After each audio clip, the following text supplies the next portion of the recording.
Some stories have been repeated so often in textbooks, movies, and pop culture that we've come to accept them as truth. But what if some of the things we know about history never actually happened? Today on Wild Curious, we're busting some of the biggest historical lies you've probably heard your entire life. Get ready for 10 historical myths that turned out to be completely wrong, and a bonus one at the end. Let's dive in. 1. Bank robberies were a daily thing in the Wild West. Every cowboy movie seems to start the same way. Dusty town, tense music, masked bandits barging into a bank with guns blazing. But in real life,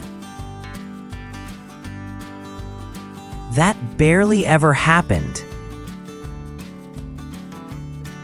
Between 1859 and 1900, there were only 4 confirmed bank robberies in the entire American West.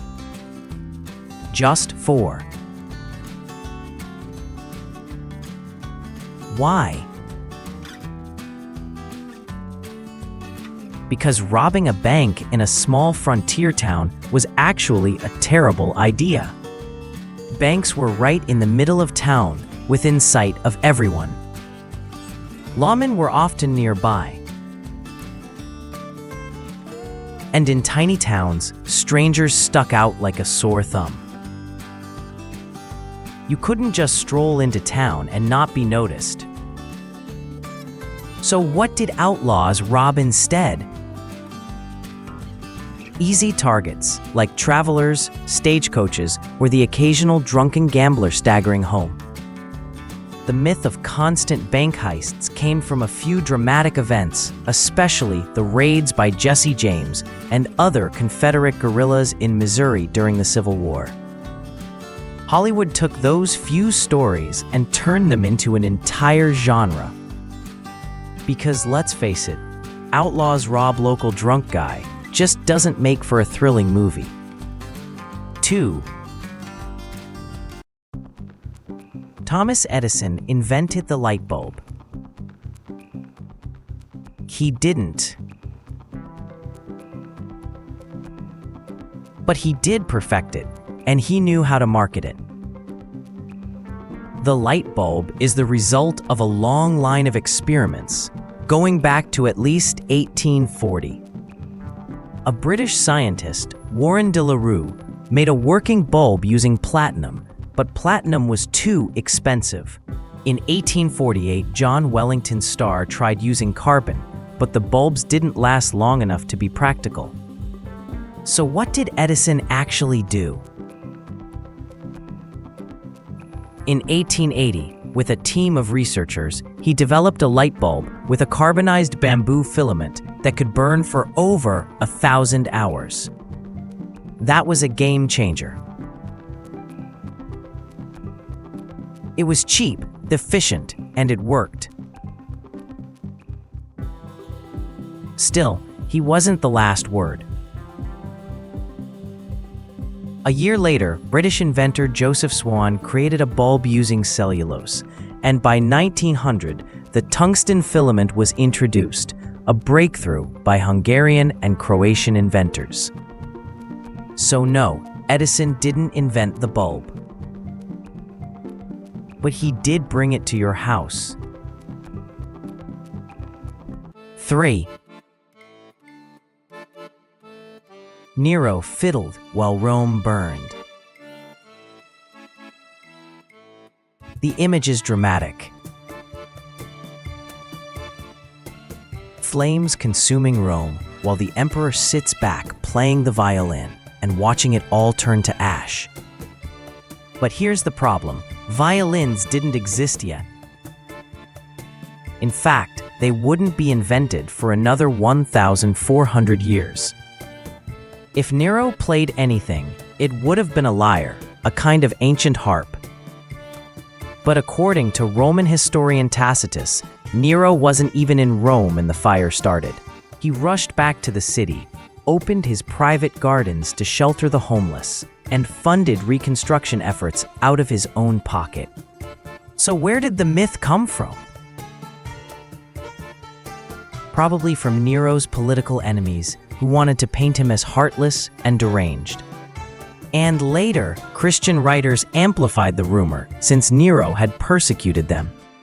Ironically, Nero did see himself as an artist and musician. But did he actually play during the fire? Almost certainly not. But it made for a great scandal. 4. Marie Antoinette said, "Let them eat cake." She's remembered as the symbol of royal ignorance, supposedly saying, "Let them eat cake," when told the poor had no bread. But she never said it. And there's no record of her ever even thinking it. That quote appeared in a book by Jean-Jacques Rousseau, written years before she even became queen. He didn't name the princess who said it, and it may have been a complete fabrication. Some think it referred to Marie Thérèse, wife of Louis XIV, but even that's debated. Still, the story spread like wildfire during the French Revolution. It was the perfect narrative. A rich, foreign queen mocking the starving people. Never mind that it was completely false. It fit the mood of the time. 5. People in the Middle Ages thought the Earth was flat. This myth has lasted for centuries, but it's just that, a myth. Educated people in the Middle Ages absolutely knew the Earth was round. In fact, ancient Greek scholars like Eratosthenes had already calculated its circumference around 240 BC. And he got surprisingly close. So where did this flat Earth myth come from? Mostly 19th century writers who wanted to make the Middle Ages seem backward and anti-science. And it made Columbus look like a bold genius defying ignorant skeptics. In reality, no educated person thought Columbus would fall off the edge. They just thought his math was wrong, and it was. He underestimated the size of the Earth and was lucky the Americas were in his way. 6. Vikings wore horned helmets. The image is iconic. Fierce Viking warriors charging into battle with curved horns on their helmets. Except, there's no evidence they ever wore them. The horned helmet idea became popular in the 1800s thanks to opera costumes, especially Wagner's The Ring Cycle. It looked dramatic on stage, so it stuck in people's minds. Actual Viking helmets were made of iron and had a rounded or conical shape. Practical, not flashy. And the other Viking myth? Drinking from skulls. That's also a misunderstanding. The original phrase referred to animal horns used as drinking vessels, not human remains. Still, skull-chugging warlords makes for a cooler story. 7. Ancient statues were meant to be pure white. When we imagine classical statues, we think of flawless white marble. But in their original state, they were anything but plain. Greek and Roman statues were painted in vibrant colors. Reds, blues, greens, even gold. Over time, the paint faded, chipped, or was washed away. By the time Renaissance artists rediscovered these sculptures, they were just clean marble, and people assumed that was how they were meant to look. This misunderstanding gave birth to an aesthetic ideal. White meant purity, beauty, and intellect. In reality, ancient artists loved color. We've even found pigment traces on old statues using ultraviolet light, proving they were far more colorful than we ever imagined. 8.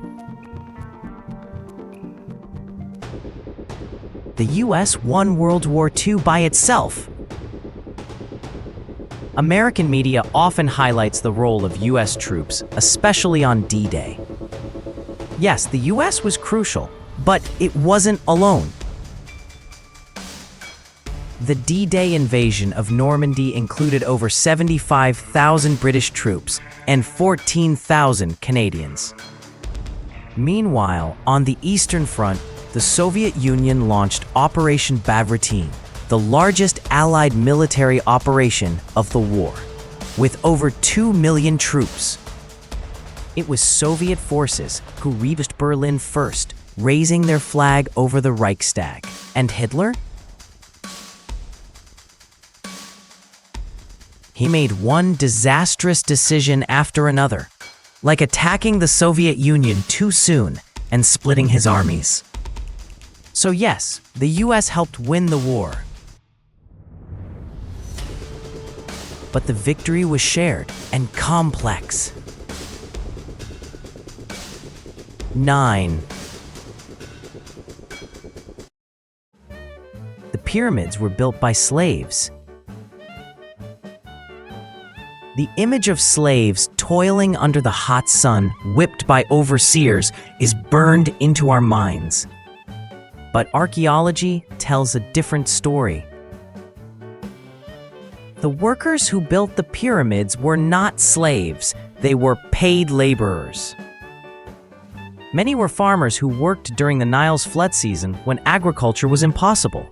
They were housed in nearby villages, given food and medical care, and even left behind graffiti, proud messages claiming credit for their work. The idea that slaves built the pyramids comes from Greek historian Herodotus, writing centuries later. And the biblical connection? It never says that Israelites built pyramids. It mentions cities, and again, there's no solid evidence that the Egyptians enslaved the Hebrews at all during that period. 10. Henry Ford invented the car. Nope. That honor goes to Carl Benz, who built the first gas-powered automobile in 1886. Before him, there were steam-powered and even electric vehicles in development. Ford's big achievement was not the invention itself, it was production. In 1913, he introduced the first moving assembly line for cars. That slashed production time from over 12 hours to just 90 minutes per vehicle. It also made cars affordable for everyday Americans. Ford didn't invent the car, but he made sure you could afford one. Bonus. Napoleon was short. He's remembered as the angry little general. But Napoleon Bonaparte was actually of average height for a Frenchman of his time, around 5'6". The rumor that he was unusually short comes from a mix-up in measurement units. French inches were longer than British ones, so when translated, his height sounded shorter than it really was.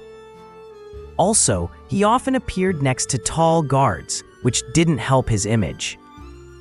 In the end, his ego may have been big, but his height? Totally normal. If this video turned what you thought you knew upside down, give it a like and tell us in the comments which myth shocked you most. Make sure to subscribe to Wild Curious for more fun, weird, and mind-blowing explorations of history, science, and mystery. Thanks for watching. Stay curious.